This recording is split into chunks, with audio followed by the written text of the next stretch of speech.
नमस्कार दोस्तों, मैं पूनम शर्मा फिर से आपका स्वागत करती हूँ अपने चैनल पर।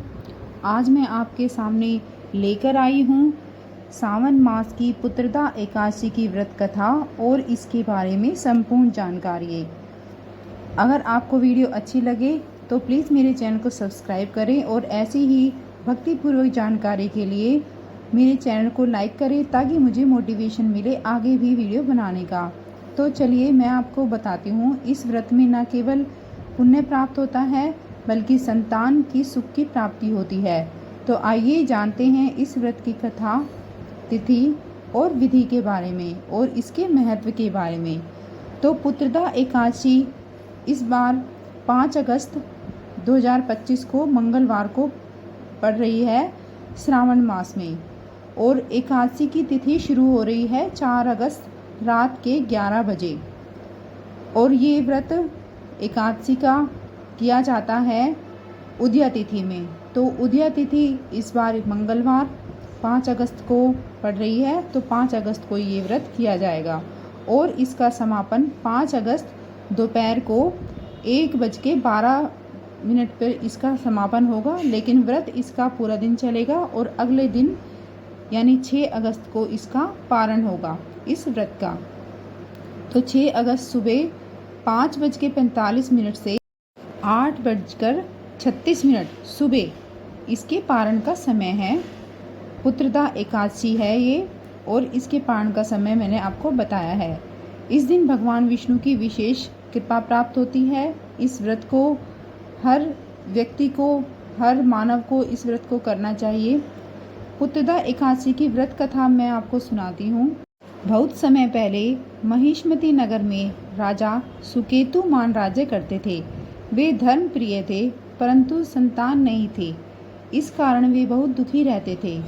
एक दिन वे वन में शिकार के लिए गए और वहां भटक गए। भूख प्यास से व्याकुल होकर एक पेड़ के नीचे मूर्छित हो गए। जब उन्हें होश आया तो सामने कुछ महर्षि और ब्रह्मज्ञानी मुनि खड़े थे। राजा ने अपनी व्यथा सुनाई। मुनियों ने कहा, राजन, आज श्रावण की शुक्ल एकादशी है जिसे पुत्रदा एकादशी कहा जाता है। इस दिन भगवान विष्णु का व्रत करें और संतान प्राप्ति अवश्य होती है। राजा ने पूरे नियम से व्रत किया। कुछ समय बाद रानी गर्भवती हुई और एक तेजस्वी पुत्र को जन्म दिया। तभी यह व्रत पुत्रदा एकादशी के नाम से प्रसिद्ध हो गया। अब मैं व्रत की विधि बताती हूँ। इसमें एक दिन पहले दशमी तिथि को 4 अगस्त केवल सात्विक भोजन करें, प्याज लहसुन आदि का त्याग करें अगर हो सके तो, और व्रत का संकल्प लें। खाना आप खा सकते हैं, अगर आपके शरीर में शक्ति है तो आप छोड़ सकते हैं खाना एक समय पहले, यानी कि 4 अगस्त को शाम को आप भोजन ना करें। अगर करते हैं तो सात्विक भोजन करें, प्याज लहसुन आदि का त्याग करें, मांस मदिरा आदि ना खाएं। 5 अगस्त को ब्रह्म मुहूर्त में स्नान करें।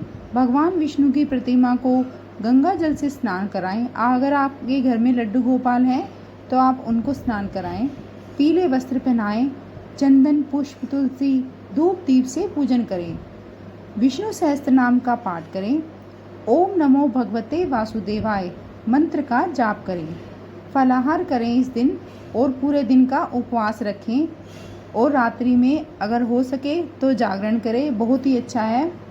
और इसमें अन्न वगैरह ग्रहण नहीं किया जाता है, इसमें सिर्फ फलाहार रहकर ही उपवास किया जाता है। अगर शक्ति ना हो शरीर में तो आप कुट्टू, साबूदाना या सिंघाड़े आदि के आटे से बने भोजन का ग्रहण कर सकते हैं, लेकिन नमक ना खाएं। सेंधा नमक का आप इसमें उपयोग कर सकते हैं।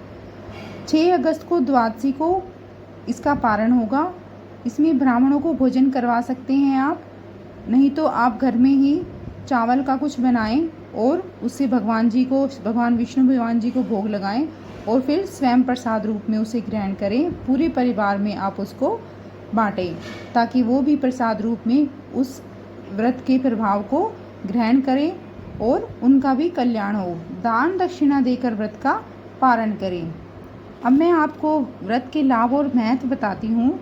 इस व्रत को करने से पुत्र सुख की प्राप्ति होती है, पापों का नाश होता है, घर में सुख शांति और समृद्धि आती है, भगवान विष्णु की कृपा प्राप्त होती है। यह व्रत स्त्रियों के लिए उत्तम माना गया है। यह व्रत आत्मिक शुद्धि का मार्ग है और संतान की मनोकामना पूरी करने वाला है। तो भक्तों, यह थी श्रावण मास की पुत्रदा एकादशी की संपूर्ण जानकारी। अगर आपको यह वीडियो ज्ञानवर्धक लगी हो तो कृपया लाइक, शेयर और सब्सक्राइब करें। मिलते हैं आपसे अगली वीडियो में। जय श्री हरि, जय श्री हरि।